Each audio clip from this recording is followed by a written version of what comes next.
D boss ಫ್ಯಾನ್ಸ್ಗೂ ಅನ್ಸುತ್ತೆ ರೇಣುಕಾ ಸ್ವಾಮಿ ಮಾಡಿದ ತಪ್ಪಂತ, ಮತ್ತೆ ನೀವ್ ಮಾಡ್ತಿರೋದು ಸೇಮ್ ಟು ಸೇಮ್ ಅಲ್ವಾ? ಅದು ತಪ್ಪಂತ ಇವ್ರಿಗೆ ಅನ್ಸಲ್ವಾ? I am shock. ಅಂದ್ರೆ ಪವಿತ್ರ ಗೌಡೆ ಕಳ್ಸಿದ್ ಮಾತ್ರ ನಿಮ್ಗೆ ರೋಷ ಬಂತು, ಕೋಪ ಬಂತು, ಅದೇ ಬೇರೆ ಹೆಣ್ಮಕ್ಳಿಗೆ ಎಕ್ಸಾಕ್ಟ್ಲಿ ರೈಟ್. ಪ್ರತಿಯೊಂದು ದರ್ಶನ್ ಅವರ ಅಭಿಮಾನಿಗಳ ಸುತ್ತನೇ ಸುತ್ತುತ್ತಾ ಇರೋದು ಸತ್ಯ. ಪ್ರತಿಯೊಂದು ವಿಚಾರದಲ್ಲೂ ದರ್ಶನ್ ಅವರ ಅಭಿಮಾನಿಗಳು ಅತಿರೇಕ ಮಾಡ್ತಾ ಇರೋದು ಅಷ್ಟೇ ಸತ್ಯ. ದರ್ಶನ್ ಸರ್ ಅಭಿಮಾನಿಗಳು ಕೆಲವರ ಆಲೋಚನೆ ಯಾವ ರೀತಿಯಾಗಿ ಬಂದು ನಿಂತಿದೆ ಅಂತಂದ್ರೆ, ನಾನು ದರ್ಶನ್ ಅಭಿಮಾನಿ, ನಾವು ತುಂಬಾ ಜನ ಇದ್ದೀವಿ, ನಾವೇನ್ ಮಾಡಿದ್ರು ನಡೆಯುತ್ತೆ ಅನ್ನುವಂತ ಒಪಿನಿಯನ್ ತುಂಬಾ ಜನಕ್ಕಿದೆ. ಅದೇನಾದ್ರು ನಿಮಗೆ ನಾನು ಹೇಳ್ತಿರೋದ್ರಲ್ಲಿ ಡೌಟ್ ಅಂತ ಏನಾದ್ರು ಅನ್ಸಿದ್ರೆ, ದರ್ಶನ್ ಸರ್ ಅಭಿಮಾನಿ ಸಂಘದ ಪ್ರೊಫೈಲ್ಗಳು ಇರ್ತಾವಲ್ಲ, ಇನ್ಸ್ಟಾಗ್ರಾಮ್ ಅಲ್ಲಿ, ಫೇಸ್ಬುಕ್ ಅಲ್ಲಿ, ಟ್ವಿಟ್ಟರ್ ಅಲ್ಲಿ, ಎಲ್ಲಿ ಬೇಕಾದ್ರೂ ನೋಡಿ, ಅಲ್ಲಿ ಹೋಗ್ಬಿಟ್ಟು ನೀವು ಕಮೆಂಟ್ ಅಲ್ಲಿ ಹೋಗಿ ನೋಡಿ.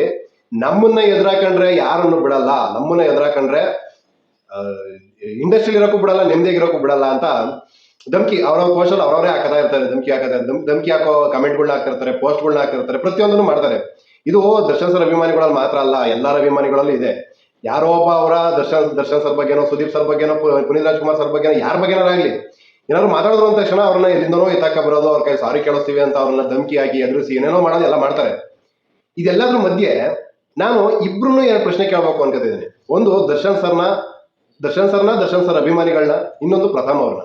ಇವತ್ತು ನಾನೇನೋ ಸತ್ಯಾಗ್ರಹ ಮಾಡ್ತೀನಿ, ಅದ್ ಮಾಡ್ತೀನಿ, ಇದು ಮಾಡ್ತೀನಿ ಅಂತ ಏನೇನೋ ಮಾಡ್ತಿದ್ದಾರೆ. ಓಕೆ, ನೀವು ಸತ್ಯಾಗ್ರಹ ಮಾಡಿ ಏನ್ ಸಾಧನೆ ಮಾಡ್ಬೇಕು ಅನ್ಕೊಂಡಿದ್ರೆ ನನಗೆ ಗೊತ್ತಿಲ್ಲ, ಅದರಿಂದ ಏನ್ ಪ್ರಯೋಜನ ಆಗುತ್ತೆ ಅನ್ನೋದು ನನಗೆ ಗೊತ್ತಿಲ್ಲ. ಸೆಕೆಂಡ್ರಿ, ಅದರಿಂದ ಏನಾದ್ರು ಸಾಧನೆ ಮಾಡ್ತೀರಾ ಅನ್ನೋದು ನಮಗೆ ಸೆಕೆಂಡ್ರಿ. ಅದು ನಮಗೆ ನೋಡೋರಿಗೆ ಇದನ್ನ ತಮಾಷೆಗೆ ತಗೋಬೇಕು, ಸೀರಿಯಸ್ ಆಗಿ ತಗೋಬೇಕು ಗೊತ್ತಾಗ್ತಾ ಇಲ್ಲ. ಯಾವುದೇ ಸ್ಟೇಜ್ಗೆ ಹೋಗ್ಲಿ ದರ್ಶನ್ ಸರ್ ಅಭಿಮಾನಿಗಳು ಬಂದು ಜೈ ಡಿ ಬಾಸ್ ಅಂತಾರೆ. ಯಾಕಂತಾರೆ? ದರ್ಶನ್ ಸರ್ ಇದ್ದು ದರ್ಶನ್ ಸರ್ಗೆ ಜೈ ಅಂತ ಕೂಗೋದ್ರಲ್ಲಿ ಒಂದು ಅರ್ಥ ಇದೆ. ಇನ್ನೊಬ್ರ ಮುಂದೆ ನಮ್ಮವ್ರನ್ನ ಯಾರನ್ನೋ ನಮ್ಮ ಮೇಲೆ ಎತ್ತಕ್ಕೋಸ್ಕರ ನಾವು ಜೈ ಡಿ ಬಾಸ್ ಒಂದು ಪ್ರವೋಕ್ ಮಾಡ್ತೀವಿ ಅಂತಂದ್ರೆ ದರ್ಶನ್ ಸರ್ ಅಭಿಮಾನಿಗಳದ್ದು ಎಕ್ಸಾಕ್ಟ್ಲಿ ತಪ್ಪಾಗುತ್ತೆ. ಅದ್ರಲ್ಲಿ ಯಾರೋ ಇನ್ನೊಂದು ಮಾತೇ ಇಲ್ಲ. ಅದರಲ್ಲಿ ಸುದೀಪ್ ಸರ್ ನಿಂತ್ಕೊಂಡಿದ್ರು ಜೈ ಡಿ ಬಾಸ್ ಅನ್ನೋದು, ಇನ್ನೊಬ್ರು ಯಾರು ನಿಂತ್ಕೊಂಡಿದ್ರು ಜೈ ಡಿ ಬಾಸ್ ಅನ್ನೋದು. ಇದು ಬೇರೆಯವ್ರ ಕೈಲಿ ಮಾಡಕ್ ಆಗಲ್ಲ ಅಂತಲ್ಲ. ದರ್ಶನ್ ಸರ್ ಇರೋ ಕಡೆ ಹೋಗಿ ಸುದೀಪ್ ಸರ್ ಅಭಿಮಾನಿಗಳು, ಪುನೀತ್ ರಾಜ್ಕುಮಾರ್ ಸರ್ ಅಭಿಮಾನಿಗಳು ಜೈ ಅನ್ನೋದು ಕಷ್ಟ ಅಲ್ಲ. ಹೊಸಪೇಟೆಲ್ ಒಂದು ಇನ್ಸಿಡೆಂಟ್ ಆಯ್ತು, ದರ್ಶನ್ ಸರ್ ಮೇಲೆ ಯಾರೋ ಚಪ್ಪಲಿ ಎಸೋದು. ಈ ಇನ್ಸಿಡೆಂಟ್ ಆದಾಗ ಪ್ರತಿಯೊಬ್ರು ರಿಯಾಕ್ಟ್ ಮಾಡಿದ್ದಾರೆ, ಪ್ರತಿಯೊಬ್ರು ಇದನ್ನ ತಪ್ಪು ಅಂತ ಹೇಳಿ ಕಾಣಿಸಿದ್ದಾರೆ. ಇದು ಇಂಡಸ್ಟ್ರಿ ಯಾವಾಗ್ಲೂ ದರ್ಶನ್ ಸರ್ಗೆ ಯಾರಾದ್ರೂ ಬೈದ್ರಾ ಮಿಕ್ಕವರೆಲ್ಲ ಖುಷಿ ಪಡೋದು, ಸುದೀಪ್ ಸರ್ಗೆ ಯಾರೋ ಬೈದ್ರಾ ದರ್ಶನ್ ಸರ್ ಅಭಿಮಾನಿಗಳು, ಬೇರೆಯವ್ರ ಅಭಿಮಾನಿಗಳು ಎಲ್ಲರೂ ಖುಷಿ ಪಡೋದು, ಪುನೀತ್ ರಾಜ್ಕುಮಾರ್ ಸರ್ನ ಯಾರೋ ಟ್ರೋಲ್ ಮಾಡ್ತಿದ್ರೆ ಯಾರೋ ಏನೋ ಅಂದ್ರ ಎಲ್ಲರೂ ಖುಷಿ ಪಡೋದು. ಆ ಥರ ಅಲ್ಲ. ಎಲ್ಲ ಒಗ್ಗಟ್ಟಾಗಿದ್ದು ಚೆನ್ನಾಗಿದ್ರೆ ಮಾತ್ರ ಇಂಡಸ್ಟ್ರಿಲಿ ಆಗಲಿ, ಹೊರಗಡೆ ಆಗಲಿ, ಎಲ್ಲೇ ಆಗಲಿ ರೆಸ್ಪೆಕ್ಟ್ ಸಿಗೋದು. ನಾನು ದೊಡ್ಡವನು, ನನ್ನಿಂದ ಏನೋ ನಡೀತಾ ಇದೆ, ನಾನಿದ್ರೆ ಮಾತ್ರ ಅಂತ. ಜೈಲಿಗೆ ಹೋದ್ರು ದರ್ಶನ್ ಸರ್, ನಾವು ಕನ್ನಡ ಸಿನಿಮಾ ಯಾವ್ದನ್ನು ನೋಡಲ್ಲ ನಾವು ಅಂತ ದರ್ಶನ್ ಸರ್ ಅಭಿಮಾನಿಗಳು ಶಪಥ ಮಾಡ್ಬಿಟ್ರು, ಅನೌನ್ಸ್ ಮಾಡಿದ್ರು, ಏನೇನೋ ಮಾಡಿದ್ರು. ಏನಾಯ್ತು? ಏನ್ ಪ್ರಯೋಜನ ಆಯ್ತು ಅದರಿಂದ?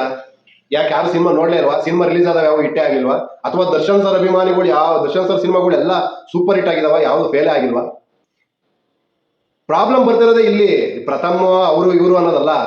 ನಾವು ಯಾರೋ ಒಬ್ರು ಅಭಿಮಾನಿ, ನಮ್ಮ ನಾವು ಅಭಿಮಾನ ಪಡೋ ನಟನಿಗೆ ಯಾರು ವಿರೋಧವಾಗಿ ಮಾತಾಡಿದ್ರೆ ನಾವು ಅವರಿಗೆ ಕೆಟ್ಟದಾಗಿ ಮಾತಾಡಿ, ಅವ್ರ ಅಮ್ಮ, ಅಕ್ಕ, ಮಕ್ಕಳು, ಸಣ್ಣವರು, ದೊಡ್ಡವರು ಯಾವ್ದನ್ನು ನೋಡಲ್ಲ. ಅವ್ರನ್ನ ತೇಜವಧೆ ಮಾಡಿ, ಅವ್ರನ್ನ ಮರ್ಯಾದೆ ಕಳೆದು ನಾವು ಅವರು ಮಾತಾಡ್ದಂಗೆ ಬಾಯಿ ಮುಚ್ಚಿಸ್ಬಿಡ್ತೀವಿ ಅನ್ನೋಂಥ ಈ ಅಹಂಕಾರ, ದುರಹಂಕಾರ ತಲೆ ಮೇಲೆ ಕುತ್ಕೊಬಿಟ್ಟಿರುತ್ತಲ್ಲ, ಅವಾಗ ಇದೆಲ್ಲ ಎಕ್ಸಾಕ್ಟ್ ಆಗಿ ಹಾಗೆ ಆಗುತ್ತೆ. ರಮ್ಯಾ ಅವ್ರಿಗೆ ಕೆಟ್ಟದಾಗ ಕಮೆಂಟ್ ಹಾಕೋದು, ರೇಣುಕಾ ಸ್ವಾಮಿ ಮಾಡಿದ್ಕು ದರ್ಶನ್ ಸರ್ ಅಭಿಮಾನಿ ಕೆಲವರು ಮಾಡ್ತಿರೋದಕ್ಕೂ ಏನ್ ವ್ಯತ್ಯಾಸ? ರೇಣುಕಾ ಸ್ವಾಮಿ ಪ್ರೈವೇಟ್ ಪಾರ್ಟ್ ಫೋಟೋ ತೆಗೆದ್ಬಿಟ್ಟು ಕಳಿಸಿದಾನೆ ಅನ್ನೋದು ನ್ಯೂಸ್. ದರ್ಶನ್ ಸರ್ ಅಭಿಮಾನಿಗಳು ಅದನ್ನ ಮಾಡಿದಾರೋ ಬಿಟ್ಟಿದಾರೋ ನಮಗೆ ಗೊತ್ತಿಲ್ಲ. ನಮ್ಮ ಕಣ್ಣಿಗೆ ಕಾಣ್ತಾ ಇರೋದು ರೇಣುಕಾ ಸ್ವಾಮಿ ಏನೇನು ಕಮೆಂಟ್ ಮಾಡಿದ್ದ. ಅದಕ್ಕಿಂತ ವರ್ಸ್ಟ್ ಅಂತ ಹೇಳ್ತೀನಿ ನಾನು. ರೇಣುಕಾ ಸ್ವಾಮಿ ಅಟ್ಲೀಸ್ಟ್ ಪವಿತ್ರ ಗೌಡನ ಅಟ್ಲೀಸ್ಟ್ ಒಳ್ಳೆ ಮಾತಿಂದ ಏನೋ ಅದನ್ನ ಹೇಳ್ತಾರಲ್ಲ, ಅಕ್ರಮ ಸಂಬಂಧ ಆ ಥರ ಮಾಡ್ಕೊಳಕ್ ನೋಡಲ್ಲ.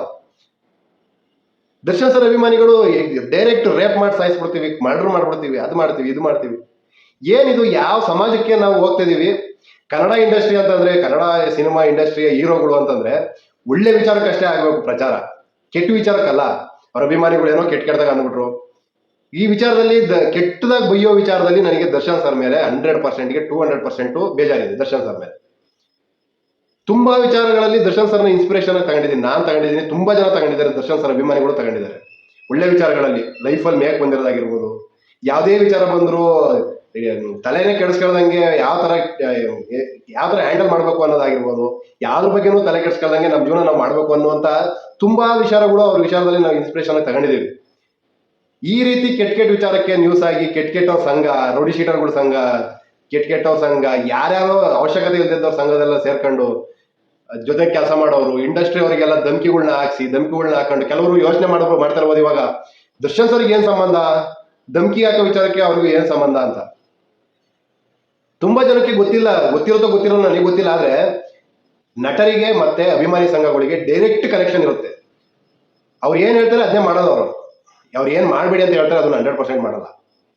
ಆದ್ರೆ ಇಲ್ಲಿ ಡಿ ಕಂಪ್ನಿ ಅದು ಇದು ಏನೋ ಇದಾವೆ, ಅವರೆಲ್ಲರೂ ಇವಾಗ ಪ್ರಥಮ್ ಮೇಲೆ ಏನಕ್ಕೆ ನಾನು ಹೇಳೋದು, ಸಿಂಹ ಜೊತೆ ಹೋರಾಡ್ಬೇಕು, ಹುಲಿ ಜೊತೆ ಹೋರಾಡ್ಬೇಕು. ನಾನಿಲ್ಲಿ ಹೇಳ್ತಾ ಇರೋದೇನೋ ದರ್ಶನ್ ಅವರು ಸಿಂಹ, ಇವರೇನೋ ತಳ್ಮಾಡ್ತಲ್ಲಿರೋ ಯಾವ್ದು ಜಿಂಕೆನೋ ಮೊಲನೋ ಏನೋ ಅಂತ ಆತರ ಅಲ್ಲ. ಕೋಟ್ಯಾಂತರ ಜನ ಅಭಿಮಾನಿಗಳಿರೋ ದರ್ಶನ್ ಸರ್ಗೂ ಸಾವಿರಾರು ಜನ ಅಭಿಮಾನಿಗಳಿರೋ ಪ್ರಥಮ್ಗೂ ಒಂದೇ ಅಂತ ಯಾರು ಹೇಳ್ಬಿಟ್ರೆ ನಾನಂತೂ ಒಪ್ಪಲ್ಲ. ಏನಕ್ಕೆ ಒಬ್ರ ಮೇಲೆ ಅವತ್ತಿನ ಮಟ್ಟಿಗೆ ರಾಜ್ಕುಮಾರ್ ಸರ್ ಮೇಲೆ, ವಿಷ್ಣು ಸರ್ ಮೇಲೆ ಯಾರು ಮಾತಾಡ್ಬೇಕು ಅಂದ್ರೆ ಯೋಚನೆ ಮಾಡೋರು. ಇವತ್ತಿನ ಮಟ್ಟಿಗೆ ಸೋಷಿಯಲ್ ಮೀಡಿಯಾದಲ್ಲಿ ನಾಯಿ ನರಿ ಪಿಳ್ಳೆ ಎಲ್ಲ ಯಾರ ಬಗ್ಗೆ ಬೇಕಾದ್ರು, ಪ್ರಧಾನಿ ಮೋದಿನ ಬಿಡಲ್ಲ, ರಾಜ್ಕುಮಾರ್ ಅವ್ರನ್ನ ಬಿಡಲ್ಲ, ವಿಷ್ಣು ಸರ್ನ ಬಿಡಲ್ಲ, ಯಾರನ್ನು ಬಿಡಲ್ಲ. ಕ್ರಿಟಿಸೈಸ್ ಒಳ್ಳೆ ರೀತಿಯಲ್ಲಿ ಮಾಡ್ಬೇಕು ಅನ್ನೋಂಥ ಎಲ್ಲ ರೀತಿ ದಾರಿನೂ ಇದೆ, ಅದು ಯಾರು ಮಾಡಲ್ಲ. ದರ್ಶನ್ ಸರ್ ಅಥವಾ ಸುದೀಪ್ ಸರ್ ಆಗಿರ್ಬೋದು, ಯಾರೇ ಆಗಿರಲಿ, ಯಾರು ಆಕಾಶದಿಂದ ಕೆಳಗಿಳಿದು ಬಂದಿಲ್ಲ. ರಾಜ್ಕುಮಾರ್ ಅವ್ರಿಗೆ ರೆಸ್ಪೆಕ್ಟ್ ಕೊಡ್ತಾರೆ ಅಂತಂದ್ರೆ ಅವರ ಡಿಗ್ನಿಟಿ ಮೇಲೆ ರೆಸ್ಪೆಕ್ಟ್ ಇದೆ ಹೊರತು ಭಯ ಅಲ್ಲ. ವಿಷ್ಣು ಸರ್ ಮೇಲೆ ಅವರ ಮುಗ್ಧತೆ, ಅವರ ಗುಣಗಳಿಂದ ನಾವು ಅವ್ರನ್ನ ರೆಸ್ಪೆಕ್ಟ್ ಮಾಡ್ತೀವಿ ಹೊರತು ಭಯದಿಂದ ಅಲ್ಲ. ದರ್ಶನ್ ಸರೇ ಆಗ್ಲಿ ಯಾರೇ ಆಗ್ಲಿ, ನಾವು ಭಯದಿಂದ ರೆಸ್ಪೆಕ್ಟ್ ಅಲ್ಲ. ಗೌರವ ಡಿಗ್ನಿಟಿಯಿಂದ ಬರಬೇಕು, ಯಾವತ್ತು ಭಯದಿಂದ ಬರಬಾರ್ದು. ಅದು ಶಾಶ್ವತ ಅಲ್ಲ. ಅದು ಯಾವತ್ತೋ ಒಂದ್ ದಿವಸ ತುಂಬಾ ಎತ್ತರಕ್ಕೆ ಭಯದಿಂದ ಬೆಳೆಸ್ಕೊಂಡ್ ಬಂದಂತ ರೆಸ್ಪೆಕ್ಟಿಗೆ ಈ ರೀತಿ ಯಾರೋ ಒಬ್ರು ನಿಂತ್ಕೊಂಡು ಬಾಯಿ ಬಂದಂಗೆ ಬೈದು ಅವಾಚ್ಯ ಶಬ್ದಗಳಿಂದನೋ ಅಥವಾ ಏನೋ ಒಂದು ಕಿಂಡಲ್ ಮಾಡ್ಕೊಂಡು ಏನೋ ಮಾಡಿದ್ರು ಅಂತಂದ್ರೆ ಆ ಬೈಗ್ಲಿಕ್ಕೆ, ಆ ರೆಸ್ಪೆಕ್ಟಿಗೆ ಯಾವುದೇ ರೀತಿ ಬೆಲೆ ಇಲ್ದಂಗೆ ಆಗ್ಬಿಡುತ್ತೆ. ಕೇಳಿಸ್ಕೊಂಡು ತಡ್ಕೊಳಕ್ಕೂ ಆಗಲ್ಲ. ನನ್ನ ಒಪಿನಿಯನ್ ಏನು ಅಂತಂದ್ರೆ ದರ್ಶನ್ ಸರ್ ಆಗಿರ್ಬೋದು, ದರ್ಶನ್ ಸರ್ ಅಭಿಮಾನಿಗಳಾಗಿರ್ಬೋದು, ಯಾರಿಗೂ ಧಮ್ಕಿ ಹಾಕಿ ಎದುರಿಸೋ ವಿಚಾರಗಳನ್ನ ಬಿಟ್ಟು ಒಳ್ಳೆ ವಿಚಾರಕ್ಕೆ ಏನಾದ್ರೂ ನ್ಯೂಸ್ ಆಗಬೇಕು ಅಂತ ಇದ್ರೆ ದಯವಿಟ್ಟು ಆಗಿ. ಈ ರೀತಿ ಕೆಟ್ಟ ವಿಚಾರಗಳಿಗೆ ಧಮ್ಕಿ ಹಾಕ್ಸೋದು, ಎದುರಿಸೋದು, ಹೊಡೆಯೋದು, ಯಾರೋ ಒಬ್ರನ್ನ ಎದುರಿಸಿ ಏನೇನೋ ಮಾಡೋದು, ಯಾವುದನ್ನು ಮಾಡದೆ ದಯವಿಟ್ಟು ದರ್ಶನ್ ಸರ್ ರೆಸ್ಪೆಕ್ಟ್ನು ಕಾಪಾಡಿ. ದರ್ಶನ್ ಸರ್ ಅಭಿಮಾನಿಗಳು ಎಲ್ಲರೂ ಬೇರೆ ನಟರ ರೆಸ್ಪೆಕ್ಟ್ನು ಕಾಪಾಡಿ ಅಂತ ಹೇಳ್ತಾ ವಿಡಿಯೋ ನಿಲ್ಲಿಸ್ತಾ ಇದ್ದೀನಿ. Thank you so much.